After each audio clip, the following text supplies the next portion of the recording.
So once you enter into CView or Campus Nexus, you'll find your home screen. I thought we'd start out with just something kind of fun in case you didn't know how to do this already, is you can change the color of your home screen by right-clicking and then going to set background color, and you can make it whatever color you want to make it. So we'll make it blue. So I think that's kind of nice, gives you something different to look at. I'm not going to go over all the buttons and all the things that you can do on the home screen. I thought I'd jump right to scheduling students. And don't forget that you can schedule these courses and you can schedule these students way ahead. So you don't have to wait till the term is about to begin to do that. Once you've done that, then Campus Nexus will remember it. And when it's time, a program will be run by our IT team, and they will push the instructors and students to the classes. Okay, so what we do is we go to daily. Notice that you have bolded print and you have grayed out print. The grayed out sections you don't have access to. So I don't have access to the things that I don't need. So I go to daily, and then I go to academic record. And then I come on over and I go to schedule classes. From here, I'm just kind of always attached to the Brighton campus. So I'll just kind of stick out in the Brighton campus, and each one of you will have your home campus. So next thing I'm going to do is I'm going to choose my term. So I'm going to come down here and I'm going to click on the down pointing arrow, and I'm going to go to my term.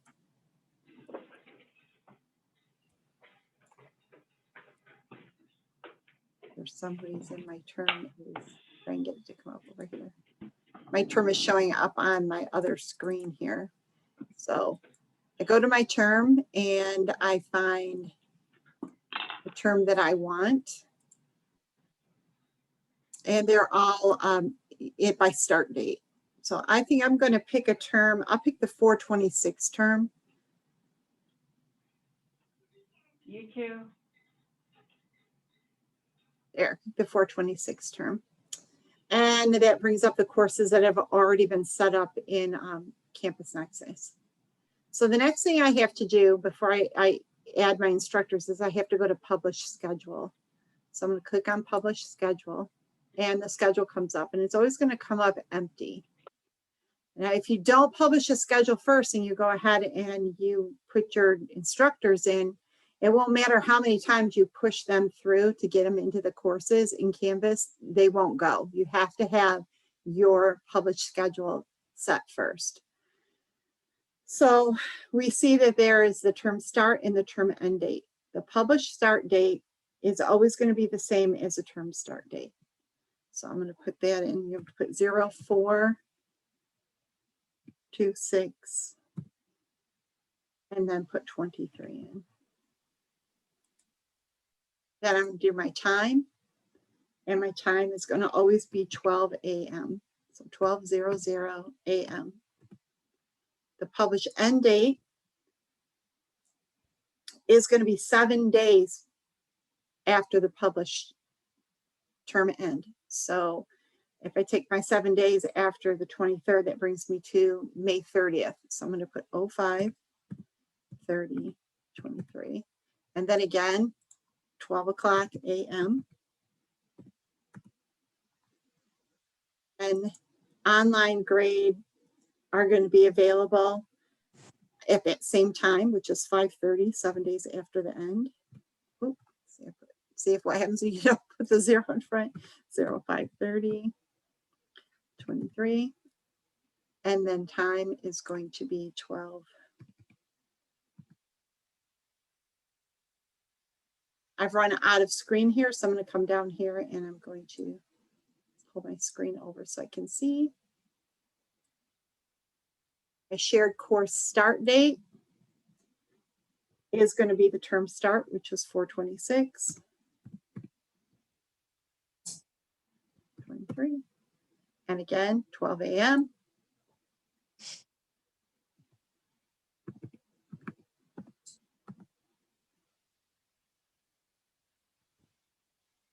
Just drag it over here. The shared course end date is going to be the term end date, which is going to be 5/23.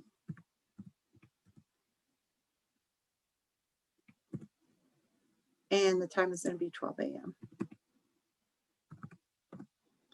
When I'm finished, I'm going to go save. And it'll let me know if I've messed anything up. Okay, so now I have everything set for my schedule, and I'm going to go close. Now I can go ahead and start scheduling my instructors. And I always do this too. I would just kind of double check to make sure it took, because I do. So it did. It's still there. Okay, so I'm going to go and click on my very first course. Now, you don't have to do anything here. Please don't change any of the settings. It's already been preset, and we definitely don't want to be messing anything up. So we're going to leave everything above here the same. We're going to come down to our tab Instructors, and we're going to add our first instructor. Now, when you add an instructor, that is going to push that instructor into the Canvas course. So then they'll automatically populate in there 2 weeks before the course or the term begins. If the term has already started and you have to add someone, maybe they're a substitute teacher for the day, then it should only take a few minutes for them to push over into the course. So you can just double check.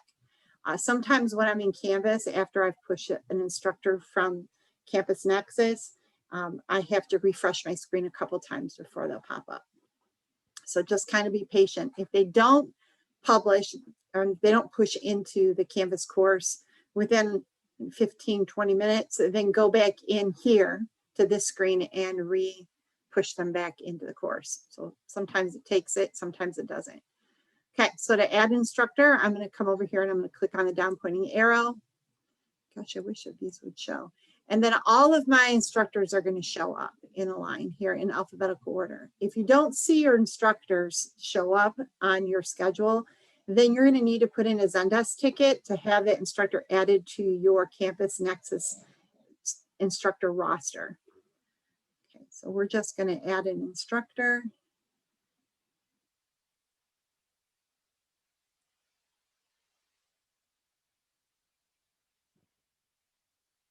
See who I'm going to put in here.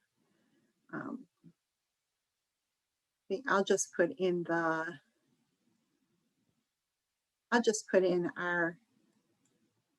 wonderful AD, Miss Lisa Smigo. Okay, so I put in Lisa, and the next thing I'm going to do is I'm going to assign portal options. So I'm going to come over here. Well, actually, I'm going to save first. Sorry, if I didn't save, it'll tell me to. So I'm going to save her in there. Now I'm going to go ahead and put in portal options. So we'll have, now these are permissions that you're going to be giving your instructors. So to post attendance, to post a lesson, and post final grades. Now, in the case of an AD that's being added, like Lisa is, I would give her access to do all of these things. If I was adding the instructor who's actually teaching the course, then I would give her or him post attendance permissions, because we post attendance only in the anatomy and physiology course for the MA program. I'm not sure what courses are attendance posting courses for our other programs, but I'm sure as ADs you know that. And then I would not give that instructor post lesson access. They don't need to. But I would let them have access in Campus Nexus to post final grades. So once I have those permissions set, then I'm going to go save. And then I need to go into the LMS options. So once I go into that tab, what I'm going to do is I'm going to come over here and I'm going to check to make sure that this Canvas box is checked. So I would do that. And then I would click ready. And then I'd click save. Now I'm not going to do that because this isn't ready to happen yet. So if it was a course that was starting soon, that was really close to the date, then I would go ahead and press save. Now, once I click the save button, I can click that X. And then it would push the instructor into the Canvas courses. Now, if I waited 20 minutes or so and the instructor still hadn't been populated into the Canvas course, I just come back into my course, click on it twice, come back to instructors just to make sure they were still there. I'd go to LMS options. You would probably see a check in the processed box. So then all you do is recheck ready and then go ahead and save it, and then it would push again. So what would happen if I had an instructor who was terminated or did not belong in that course, was put in by accident?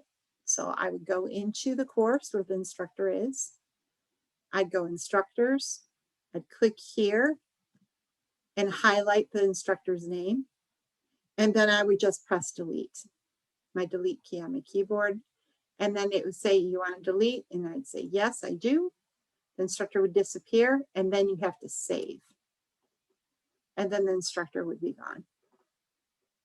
If you wanted to remove them from the Canvas courses, then you would go to your LMS options, click ready, click save again, and then wait for Campus View or Campus Nexus to remove them from Canvas.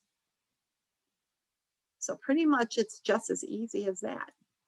If I want to do my next course, I just click on my next course. I do not have to do the schedule again. Once you've done the schedule for the module, it carries over to all the courses in that section. And then I go instructors, click here. And then I wish you could see all the instructors populate. There would be a box with all the instructors in alphabetical order. Click on one of those, it populates in here. Remember to save again. Portal options. The instructor would be up. We'd choose the options that we'd want to give them permission to. LMS options, ready, and then save.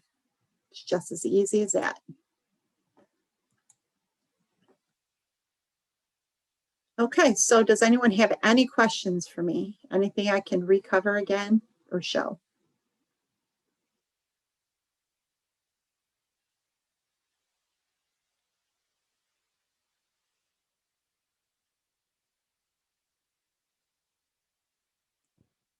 Okay, so please make sure that you spend time getting these done ahead of time.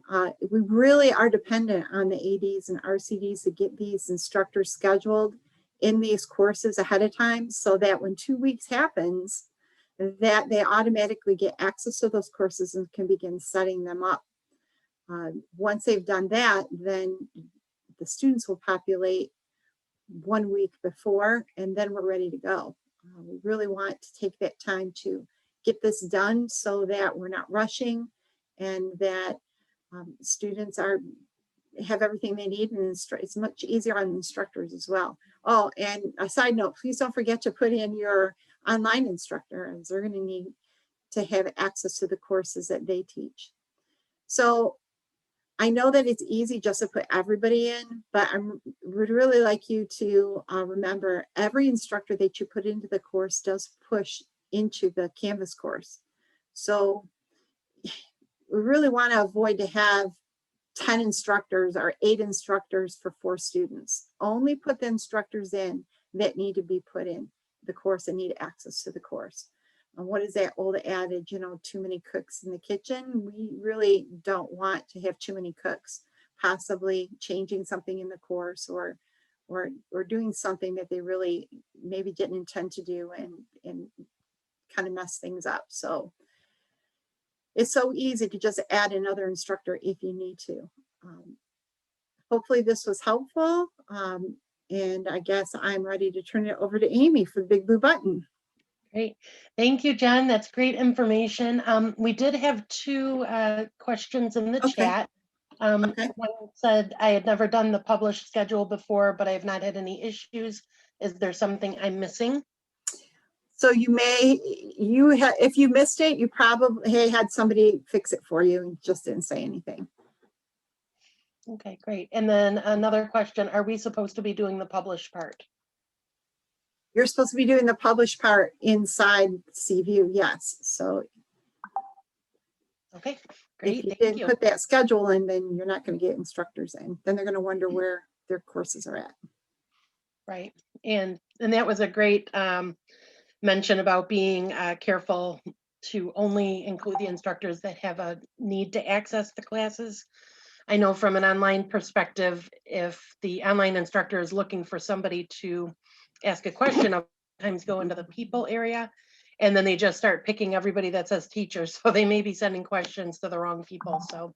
Exactly. And then one more thing, just be mindful that these need to be set up. I mean, don't get confused with publishing the courses in Canvas and publishing the schedule in CView. You need to publish a schedule in CView, like I just showed you. Don't publish the courses in Canvas until the term begins. Right, all great points, thank you. Welcome. Okay, so we're going to move on to Big Blue Button Fun. So Big Blue Button is really cool, and I'm hoping that you can see my Canvas homepage.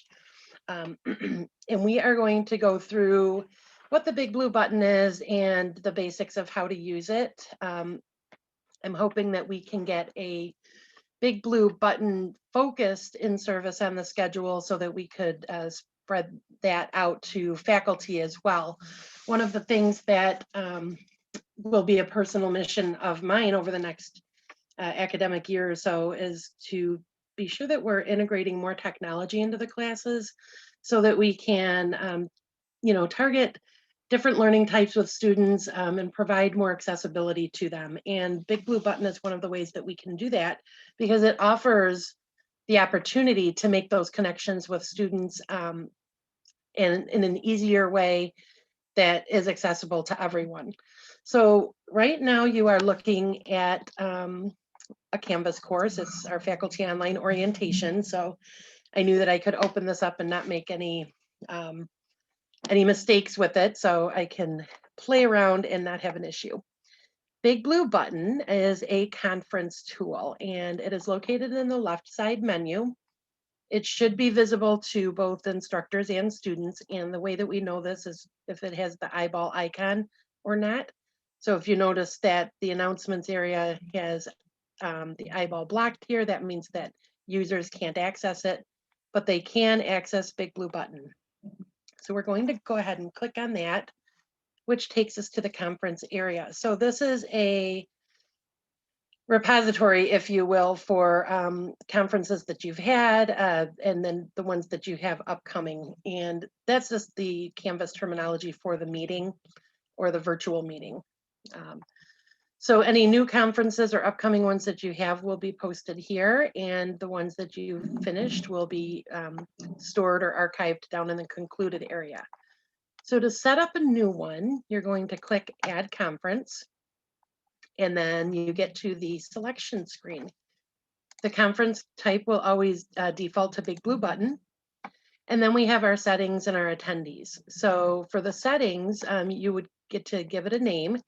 And I suggest being pretty descriptive in this name. For example, if you are doing a tutoring session on dosage calculations, then you would want to say dosage calculations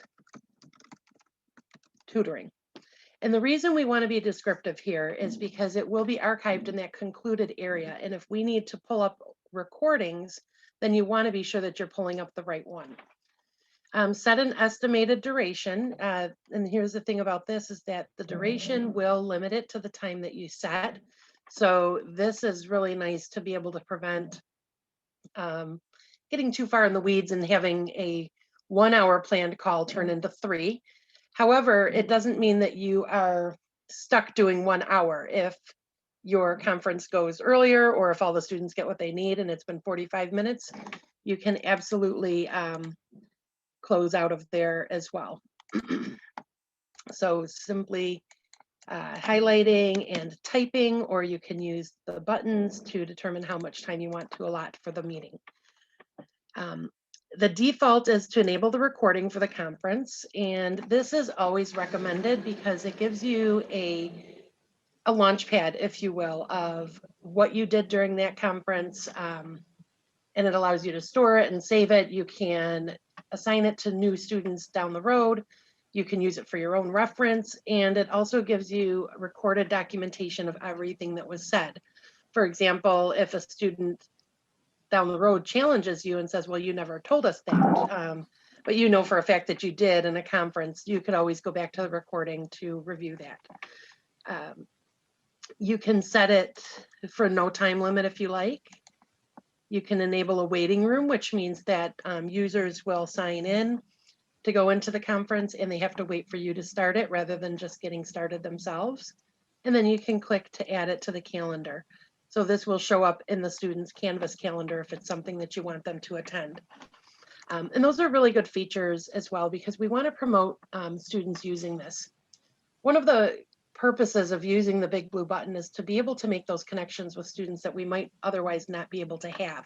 For example, with our online faculty, this is a great way for you to do virtual lectures or host office hours or things of that nature so that your students can have that time with you either one-on-one or in a group setting to ask questions and to kind of develop those relationships, which we know are really important to their success, to getting them engaged and to getting them through their classes. Also, a nice thing about this is that you are able to have groups of students at one time. And so you can answer many questions at once rather than having repeated questions by different students at different times. When we go into the, excuse me, the attendees area, this allows us to select our attendee restrictions or permissions. So you have the option of inviting all of your course members, or if you want to set these up so that they're particular groups, you can remove various course members or course observers. You can click on this and self-select your course members. So I could select here, I can select there. Joe's coming to a meeting. So if you notice that I can select groups, and if you have really large classes, this is a great way to really focus your groups. For example, one of the things that you could do is set externship calls up. So you could have a meeting through Big Blue Button with all of your students in the MA program that are going out to extern on a particular term. So this allows you to select just those students. You could also use this to break down groups into smaller pieces so that you can have more meaningful conversations with them. Maybe 5 or 10 people in a group instead of all 25 students in the class. So think about the ways that you would want to set up or structure your meetings. And remember that every meeting could be a little bit different. If you are doing small tutoring sessions, then you could set up these small groups. If you wanted to do a big class lecture or office hours where students could drop in, then you could invite all of the members for that. Additionally, you are able to allow students or attendees to share their webcam, see other people's webcams, share microphones, send public or private chat messages. So whatever restrictions you want to be available, you can set them by just clicking on and off, and those would be the restrictions that they have. Then you can click create, excuse me, and it will save it into your new conferences area. Okay, so you've got your settings over here. You can sync the attendees if you've made any changes. You can edit the meeting or you can delete it. Then when you want to start, you just click start.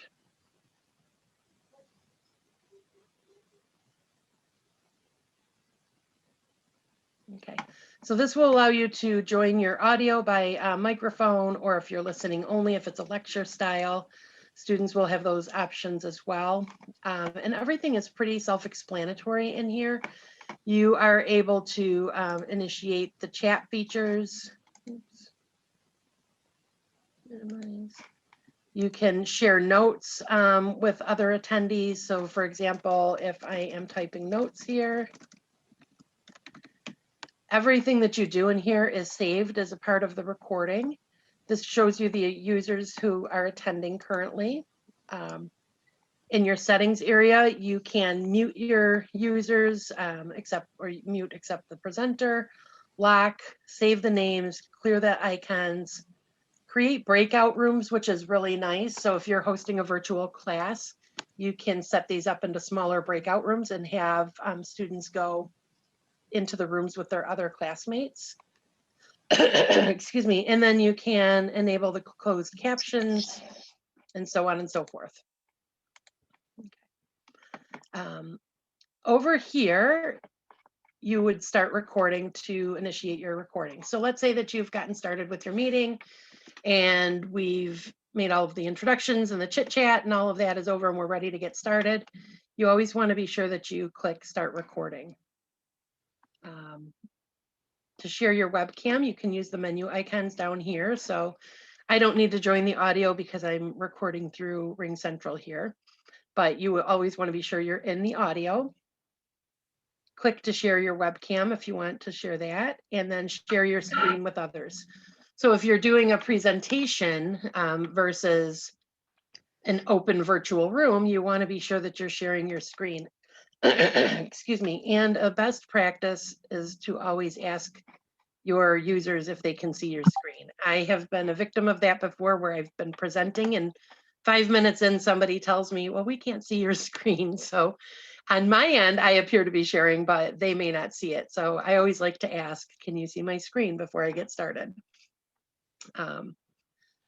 So students can raise their hands if they, excuse me, if they need assistance or if they want to chime in, we can restore the presentation. So we also have some settings, oops, down here so that you can further customize your user experience. And then up here, we are able to customize things like I'm using Microsoft 365, pulling up Outlook, and searching for things. Our options over in the upper right corner are to, again, change your settings. So do we want to show animations? Do we want to use filters with the microphone? What kind of font size do we want? And all of that good stuff. And then, of course, when you want to end the meeting, you can click down here to end the meeting or click leave the meeting here. And when you are finished with the meeting and you hit that you want to end it, the recording will be rendered and it will be saved in our concluded conference areas.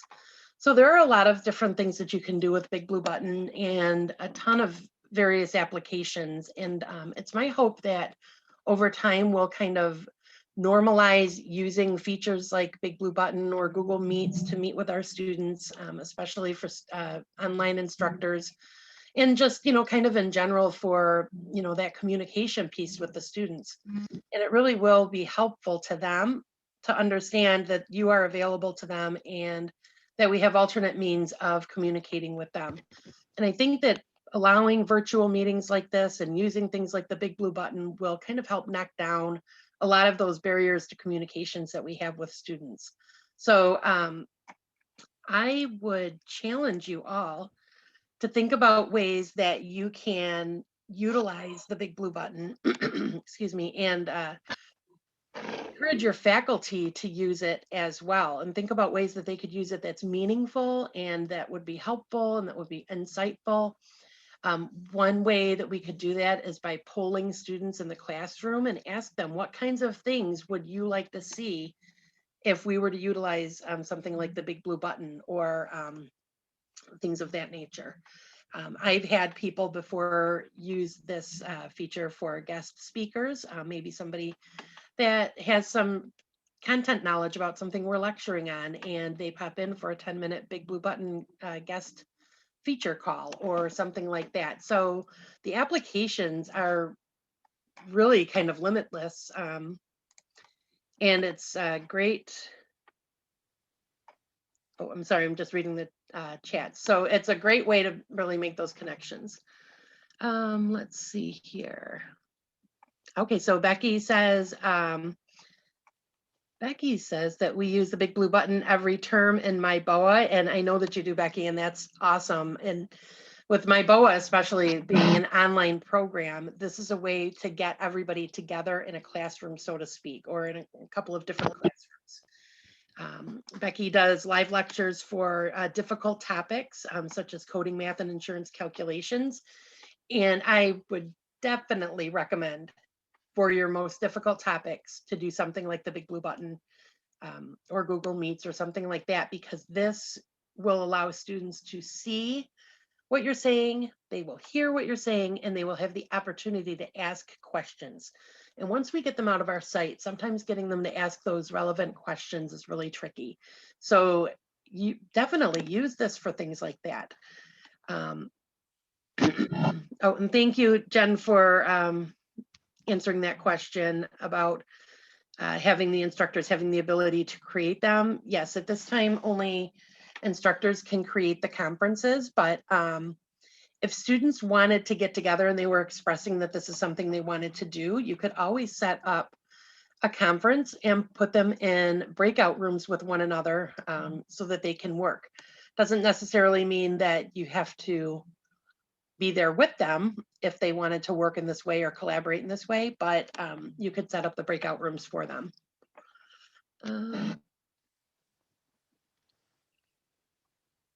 So Heather asked about setting up conferences and having the videos being too large to upload.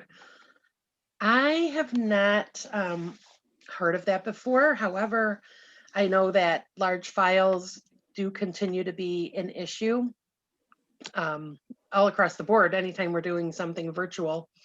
So I'm really not sure what the minimum or maximum, I should say, file size is. I would say to be careful going more than an hour.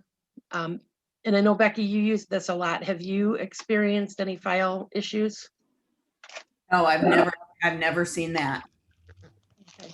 What are your usual classes run about an hour?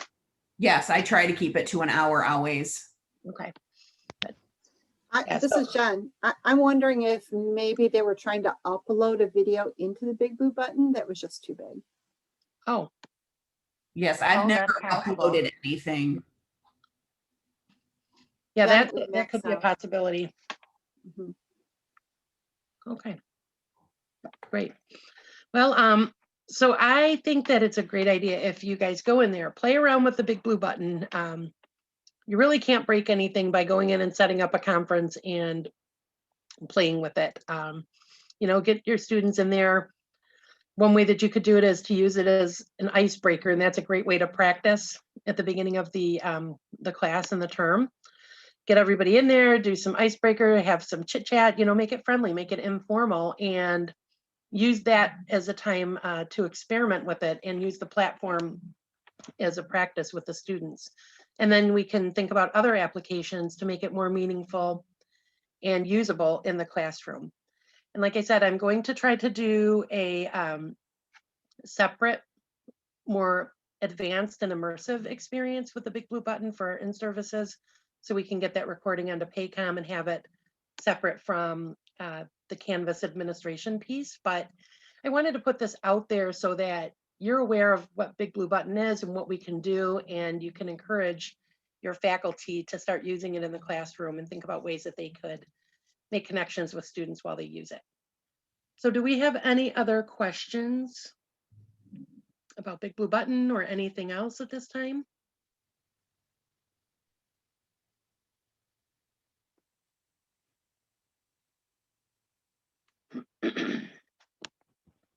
Okay, well, if that's it, then I'm going to, oh, I don't know if I can stop the recording. Jen, if you could stop the recording, that would be great.